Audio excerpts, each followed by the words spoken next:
حدیث میں آتا ہے کہ انسان کا بھیڑیا شیطان ہے، اس بھیڑیے سے بچنے کے لیے، صحیح روایت ہے، اس بھیڑیے سے بچنے کے لیے 3 کام کر لو، اس بھیڑیے سے بچنے کے لیے 3 کام کر لو۔ ایک پہلا کام ہے کہ عموم میں رہو، پہلا کام ہے کہ عموم میں رہو۔ دوسرا فرمایا حدیث میں کہ اجتماعیت کے ساتھ چمٹے رہو، اجتماعیت کے ساتھ چمٹ کر رہو، اجتماعیت کو لازم پکڑ لو۔ اور تیسرا کام بتایا کہ مسجدوں کو مسجد والے بن کر رہو، مسجدوں کا آباد کر لو تو تم شیطان کے حملے سے بچ جاؤ گے۔ یہ شیطان تمہارا بھیڑیا ہے، یہ شیطان تمہارا بھیڑیا ہے۔ اگر اسے بچنا چاہتے ہو تو یہ 3 کام فرمایا حدیث میں، عمومیت میں رہو، اجتماعیت کے ساتھ چمٹ کر رہو، اور تیسرا کام یہ بتلایا کہ مسجد کے ہو کر رہو۔ یہ 3 کام اگر کرو گے تو صحیح روایت ہے، منتخب احادیث نے نقل کی ہے کہ پھر ہر زمانے کی فتنوں سے بچے رہو گے۔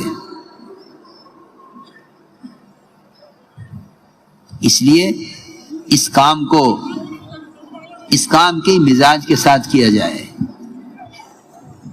کہ اس کام کے مزاج کے ساتھ کیا جائے۔ اس کے مزاج کی بنیادی چیز یہ ہے کہ دعوت امت تک نقل و حرکت کے ذریعے پہنچائی جائے، اس لیے کہ امت کو اس کام سے عملی دین پیش کرنا ہے، عملی اخلاق، عملی معاشرہ، عملی عبادات، اس کام کے ذریعے امت کو عملی دین پیش کرنا ہے۔ علی رضی اللہ تعالیٰ عنہ عراق گئے، عراق والوں نے کہا حضور اکرم صلی اللہ علیہ وسلم کے طریقے پر ہمیں وضو سکھلائیے۔ فرمایا کہ لاؤ لوٹے میں پانی، میں وضو کر کے دکھلاتا ہوں۔ اونچی جگہ پر بیٹھے ایک دیوار پر اور وضو کر کے دکھلایا، اور وضو کے بعد بیان اتنا کیا، فرمایا کہ ہاکذا کان وضوء رسول اللہ صلی اللہ علیہ وسلم، کہ آپ کے وضو کا طریقہ یہ تھا۔ بس نقل و حرکت عملی دعوت کا نام ہے، کہ نقل و حرکت عملی دعوت کا نام ہے۔ اس نقل و حرکت سے امت کو سارا دین عملی پیش کرنا اس نقل و حرکت کا اصل مقصد ہے۔ اس لیے میرے محترم دوستو، اللہ کے راستے کے نفر کو اللہ کا امر حکم سمجھ کے کرو، اللہ کا حکم سمجھ کر کرو۔ فرماتے تھے عمر رضی اللہ تعالیٰ عنہ، اگر اللہ کے راستے پھرنا نہ ہوتا میں دنیا میں رہنا پسند نہ کرتا۔ 3 کام فرماتے تھے، اللہ کے راستے پھرنا نہ ہوتا، اللہ کی زمین پر لمبے لمبے سجدے کرنا نہ ہوتا، اور تیسری بات کہ علماء حق کے مجالس سے علم کی باتوں کو چن چن کر اپنے اندر پیدا کرنا نہ ہوتا تو میں دنیا میں رہنا پسند نہ کرتا۔ حضرت عمر فرماتے ہیں۔ اس لیے اس امت کے افضل امت ہونے کے لیے دعوت شرط ہے۔ حضرت عمر خود فرماتے ہیں کہ اس امت کے افضل امت ہونے کے لیے دعوت شرط ہے، اور دعوت یہ ہے کہ خود عملی دین کو لے کر ایک ایک کے پاس خود جایا جائے، کہ یہ امت جاری پانی کی طرح ہے، جاری پانی پاک رہتا ہے اور دوسروں کو پاک کرتا ہے۔ ناپاک کنویں کا پانی ہوتا ہے، نہر کا پانی ناپاک نہیں ہوتا، نہر کا پانی ناپاک نہیں ہوتا، ناپاک ہوتا ہے کنویں کا پانی۔ صفائی کنویں کی ہوتی ہے، پاک کنویں کو کیا جاتا ہے۔ آپ نے نہیں دیکھا کوئی نہر پاک کی جا رہی ہو، نہر کا پانی جاری ہونے کی وجہ سے پاک رہتا ہے، دوسروں کو پاک رکھتا ہے۔ بالکل یہ مثال اس امت کی ہے۔ حضرت فرماتے تھے جب تک امت دعوت کی نسبت حرکت میں رہے گی، امت پاک رہے گی اور دوسروں کی پاکی کا، دوسروں کی ہدایت کا ذریعہ بنے گی۔ اس لیے اس امت کا امتیاز، اس امت کا بنیادی وظیفہ اور اس امت کی فضیلت وہ اللہ کے راستے کی نقل و حرکت ہے۔ وہاں صاحب فرماتے تھے ہر سال 4 مہینے اگر اس کام کے لیے فارغ نہیں کر رہے ہو، ہر سال 4 مہینے اس کام کے لیے فارغ کرنے کو اگر جزء زندگی نہیں بناؤ گے، ایمان کی حلاوت، ایمان کا مزہ نہیں چکھ سکتے، بلکہ مولانا صاحب کے ملفوظات میں چھپا ہوا ہے۔ یہ ہر ایک کے لیے نکلنا ہے، ہر ایک کے لیے نکلنا ہے۔ ہر ایک کے لیے نکلنا ہے.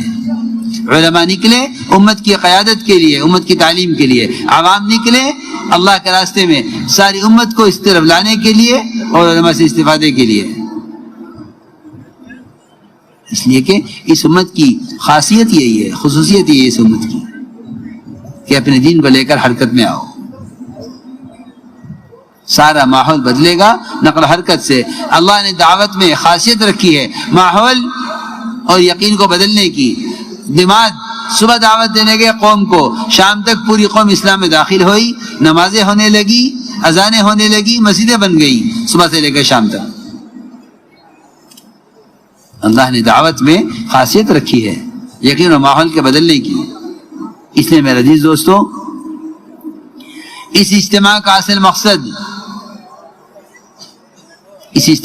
مقصد سارے ملک اور سارے عالم کی سطح پر بکھرنے کے لیے ہے. اس اجتماع کا اصل مقصد یہاں جمع ہونا سارے عالم میں دعوت کی نسبت بکھرنے کے لیے ہے. یہ پورا مجمع مطلوب ہے.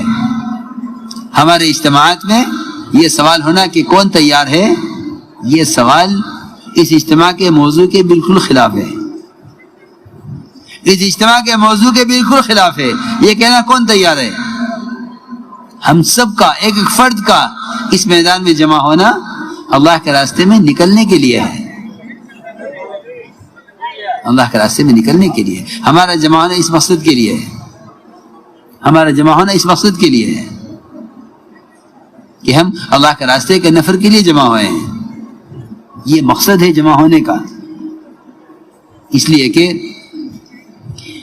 یہ تو میں شروع سے عرض کر رہا ہوں کہ اگر اپنے دین پر چلنے میں اختیارات، اپنے دین پر چلنے میں اللہ کی مدد چاہتے ہو تو پھر یہ شرط ہے ان تنصروا اللہ ینصرکم ویثبت اقدامکم، کہ اگر تم اللہ کے دین کا ہمارے ایسا فرماتے تھے اپنی ذات سے پورے دین پر چلنے والا دیندار ہے مگر دین کا مددگار نہیں ہے. اپنی ذات سے پورے دین پر چلنے والا دیندار ہے، دین کا مددگار نہیں ہے. ہمارے ایسے ملفوظات میں چھپا ہوا ہے، پڑھا کرو. میں آپ سے سب سے عرض کرتا ہوں کہ ہمارے ایسے ملفوظات بہت غور سے، اہتمام سے پڑھا کرو تاکہ اس کام کی اہمیت، اس کام کی عظیمت اور اس کام کی عظمت اور اس کام کی حقیقت معلوم ہو. ہمارے ایسا کے ملفوظات اور مولانا صاحب کے بیانات. اور تیسری چیز بہت اہم ہے، حیات الصحابہ. ہمارا عام مجمع حیات الصحابہ نہیں پڑھتا ورنہ تربیت کا اور دعوت کی اہمیت کا سارا علم حیات الصحابہ کے اندر موجود ہے. دعوت کی اہمیت کا، کام کرنے والوں کی تربیت کا سارا کچھ حضرت نے جمع کر دیا حیات الصحابہ میں. جب کہا گیا حضرت سے کہ آپ کوئی کتاب لکھے تبلیغ کے اصول پر، فرمایا میں اسوہ نہیں ہوں، میں نمونہ نہیں ہوں، نمونہ صحابہ ہیں. حیات الصحابہ اسی لیے مرتب کی ہے کہ اس کے مطابق کام کرو. لیکن ہمارے مجمع میں حیات الصحابہ کے پڑھنے کا شوق نہیں ہے، اس کا شوق نہیں ہے. ہر گھر میں حیات الصحابہ ایک انفرادی مطالعے میں ہر ایک کے لیے ہونی چاہیے تاکہ دعوت کی اہمیت، دعوت کا شغف اور دعوت کے اصول اور اس کی اہمیت معلوم ہو. اس لیے میرے دوستو عزیزو، پورا مجمع اس کا عزم کرے کہ ہمیں اس کام کو کام بنا کر رہنا ہے.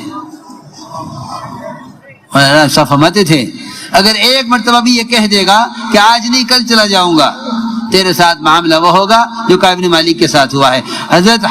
حضرت اس وقت اس راستے کی نقل حرکت کو اس زمانے میں 100% صحابہ کی نقل حرکت سمجھتے تھے، اور جتنے اس راستے میں خروج کے فضائل ہیں ان تمام فضائل کو صحابہ کی نقل حرکت کا فضائل یقین کرتے تھے.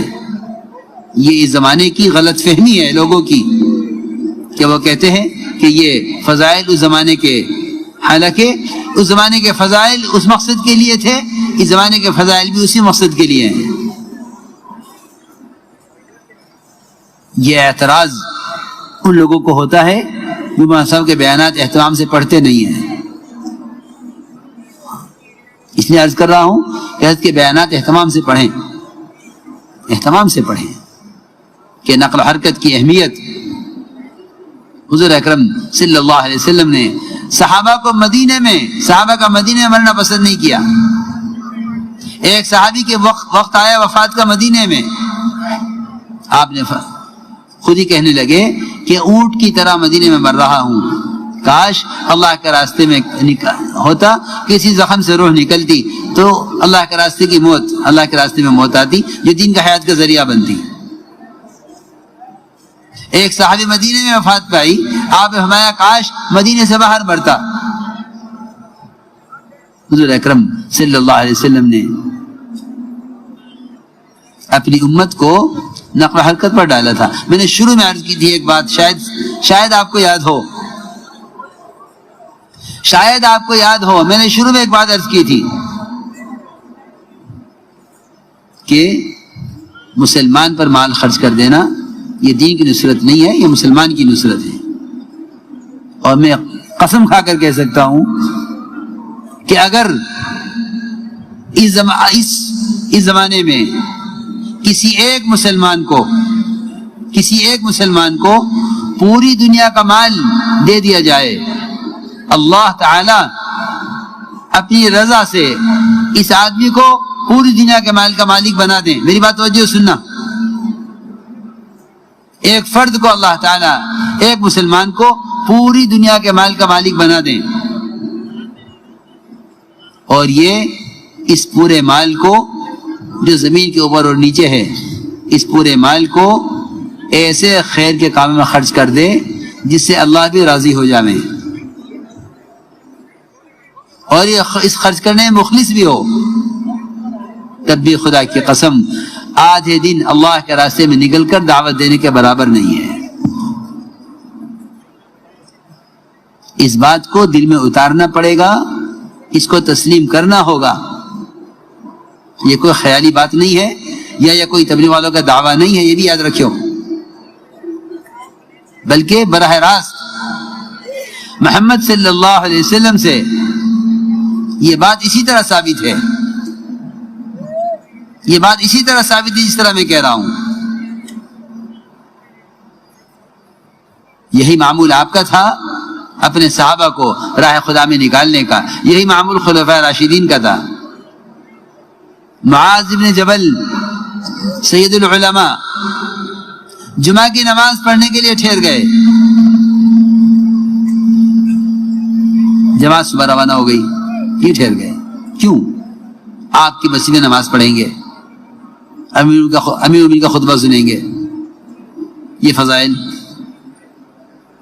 یہاں تو نکلنے میں بس بھیا کی شادی ہے اسے کر کے آ جاؤں گا، اس سے فارغ ہوئے تو کوئی مقدمہ آ گیا، ذرا یہ تاریخ ہے اسے کر کے نکل جاؤں گا. کتنے ہمارے اللہ کے راستے میں نکلنے میں کتنی رکاوٹیں ہیں. ہر رکاوٹ کو یہ سمجھتا ہے کہ یہ کام کرنا میرے لیے ضروری ہے، پہلے یہ ختم ہو جائے. وہ کسی گھریلو تقاضے کی وجہ سے نہیں، بلکہ مسجد نبوی کی فضیلت، صلاۃ فی مسجد ھذا افضل من الف صلاۃ فیما سواہ الا المسجد الحرام، یہ حدیث لکھی ہوئی ہے، آج بھی لکھی ہوئی ہے. اس مسجد کی نماز کی فضیلت باقی تمام مسجدوں سے افضل سوائے مسجد حرام کے 1000 گنا بڑھی ہوئی ہے. اس ساری فضیلت کو دیکھ کر معاذ بن جبل رضی اللہ تعالیٰ عنہ جمعہ کی نماز پڑھنے کے لیے ٹھہر گئے، جماعت روانہ ہو گئی. حضرت عمر نے پوچھا معاذ تم گئے نہیں؟ عرض کیا جمعہ پڑھ کر چلا جاؤں گا، جماعت صبح روانہ ہوئی ہے. فرمایا بھول گئے تم؟ عبداللہ بن رواحہ جمعہ کی نماز پڑھنے کے لیے ٹھہرے تھے. تو حضور اکرم صلی اللہ علیہ وسلم نے کیا فرمایا تھا کہ ابن رواحہ اگر پوری دنیا کا مال تم خیر کے کام میں خرچ کر دو، یہی ترجمہ ہے اس کا جو میں عرض کر رہا ہوں، پوری دنیا کا مال تم خیر کے کام میں خرچ کر دو، ما ادرکت فضل غدوتہم، صبح نکلنے والے کی فضیلت حاصل نہیں ہو سکتی. یہ فرمایا. اے میرا رواحہ اگر ساری دنیا کا مال تم خیر کے راہ میں خرچ کر دو، لو انفقت ما فی الارض جميعا